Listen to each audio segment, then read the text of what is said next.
Bienvenue dans cette vidéo où on va réviser tous les temps en anglais en seulement 12 minutes. L'image que vous voyez tout de suite à l'écran est la plus importante de cette leçon et on va la revoir à différents niveaux. Ici, vous voyez la répartition des différents temps en anglais. Oui, il y en a 12, mais tous ne sont pas utilisés avec la même fréquence dans la vie de tous les jours. Donc vous voyez là, le présent simple, il est utilisé quasiment tout le temps. On a ensuite le passé simple qui est un temps très important et ensuite le futur simple. On va revoir cette image, vous en faites pas. Ici, je vous présente le top 5 des temps anglais les plus courants et ceux à retenir en priorité, quel que soit votre niveau. Avec ces 5 temps, vous avez à peu près 90% de l'utilisation au quotidien. Donc vous voyez qu'on a toujours le présent simple qui est très utilisé avec 57% d'utilisation.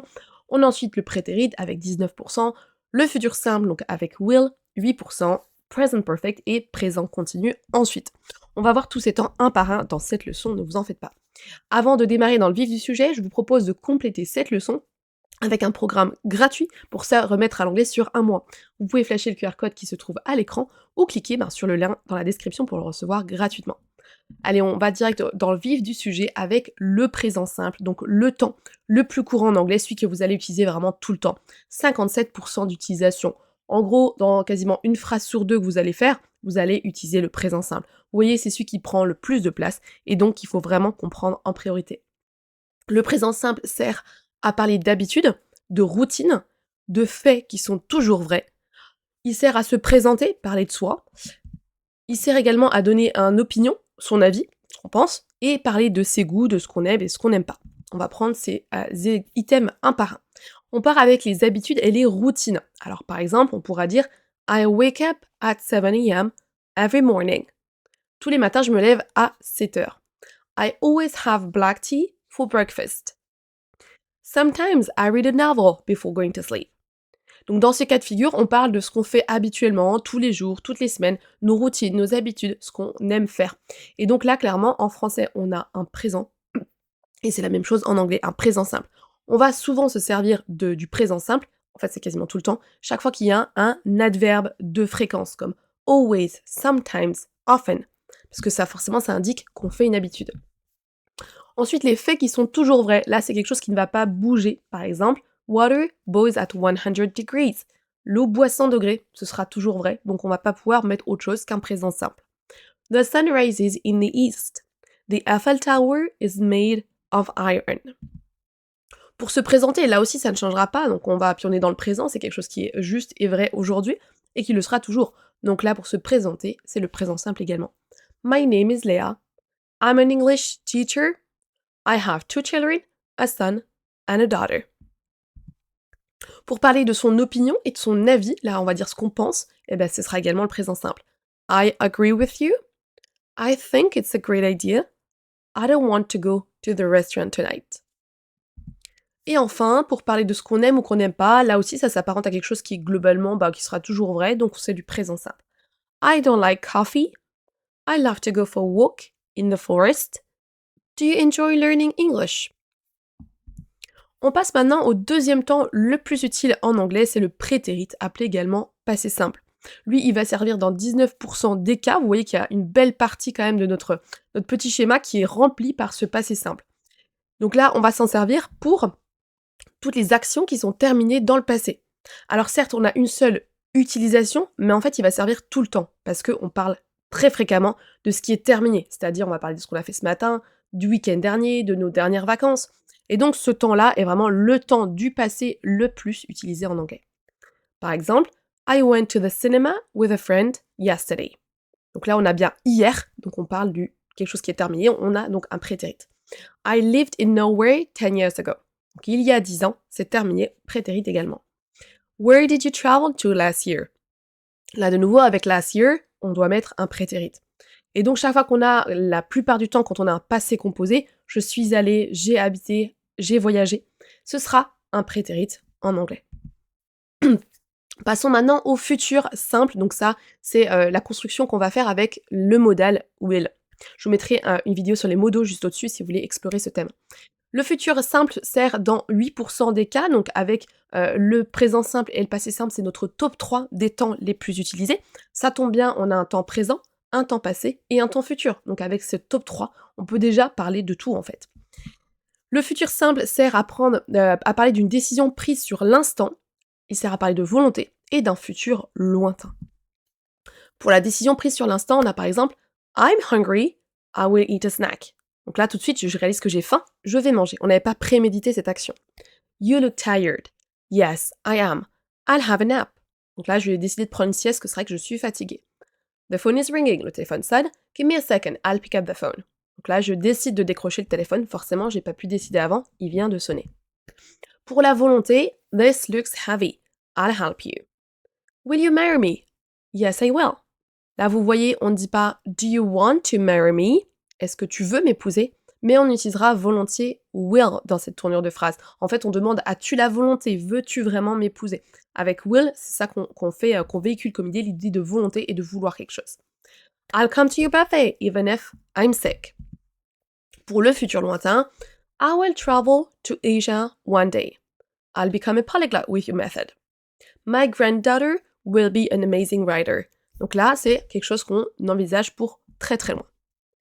On a également un autre type de futur, donc là c'est pas vraiment un temps à proprement parler, c'est pour ça qu'il n'est pas dans mon graphique, mais c'est une tournure de phrase comme un petit peu notre je vais faire les courses ou je vais aller. Donc c'est l'expression to be going to plus votre verbe. Donc ça nous permet de parler du futur. On s'en sert pour une décision prise avant de parler, donc contrairement à will, et pour un futur proche dans le temps. Là, c'est vraiment l'inverse de will. I'm going to make a cake for your birthday.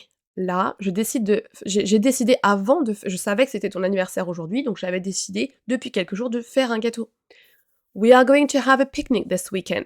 Donc là, on a décidé de faire un pique-nique, on a regardé la météo d'avance et on a prévu ça en avance. What are you going to do this summer? Donc là, on parle de quelque chose que tu planifies pour les vacances, sous-entendu que vous n'allez pas décider au moment où je vous parle. Pour le futur proche, I'm going to visit my parents tomorrow. I can't stay for lunch. I'm going to eat with a friend. Let's go inside. It's going to rain soon. Donc là, on parle de quelque chose qui va arriver bientôt. On passe maintenant au numéro 5, le present perfect. Donc là, c'est un autre temps du passé qui est utilisé 6% du temps, lui. Donc contrairement aux 19% du passé simple. Sachant que si on compare ces deux temps, le passé simple et le present perfect, c'est clairement le passé simple qui est beaucoup plus utilisé, donc 90% du temps. Quand on parle au passé, ce sera le temps que je vous ai présenté avant. Celui-là sert beaucoup moins. Et vous voyez que le carré est beaucoup plus petit. Ce temps sert à parler d'une action passée mais qui est encore en cours, une action passée sans préciser quand, et une action qui vient de se terminer. I've studied English since elementary school. We have lived in this house for 10 years. I've waited for my friend for an hour already. Là, vous voyez qu'on a since et for, donc les deux options pour dire depuis.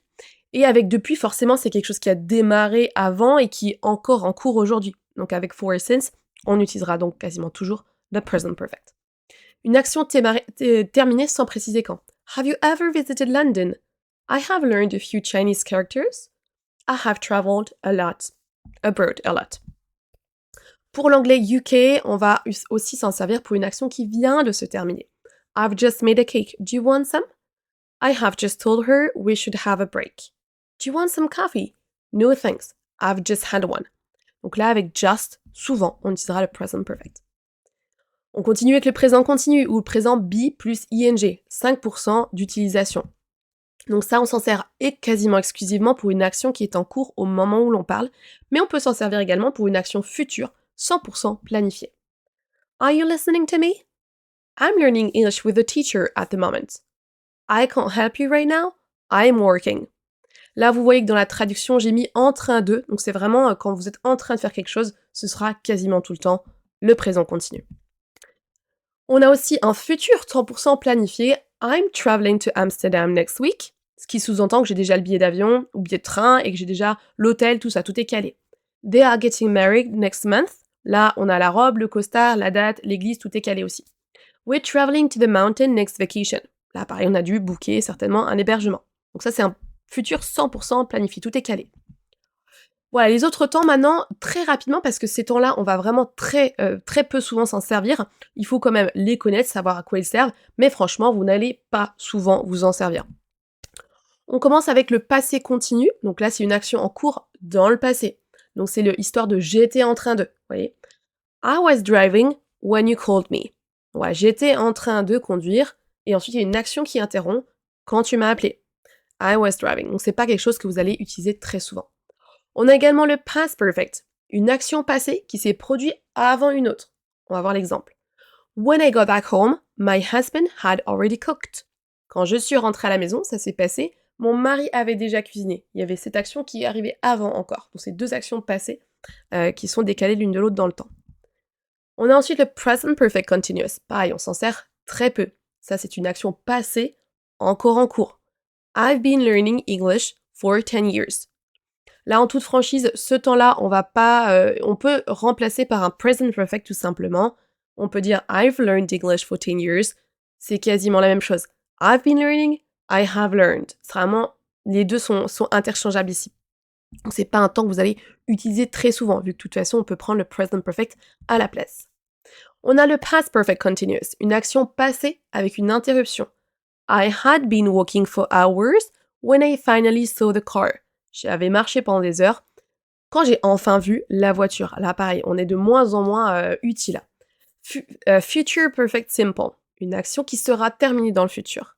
Tomorrow night, I will have finished my exam.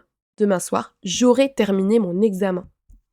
On a également le future perfect continuous, là encore moins utile, action qui sera terminée dans le futur. Next September, I will have been working for the whole summer for the first time. Voilà, j'aurai travaillé tout l'été pour la première fois. Celui-là, si vous vous en servez un jour, franchement, appelez-moi. On a fini cette leçon et je vous conseille vivement de compléter cette vidéo avec le programme sur un mois pour vous remettre à l'anglais de façon simple et efficace grâce à la méthode 20-80. Vous pouvez flasher le QR code à l'écran ou cliquer sur le lien dans la description. Et si vous voulez explorer ce thème des temps anglais les plus courants, à connaître absolument, je vous ai fait une vidéo un peu plus longue à ce sujet que vous pouvez regarder en cliquant à l'écran tout de suite. Thank you so much for watching and I will see you in the next video. Have a great day. Bye.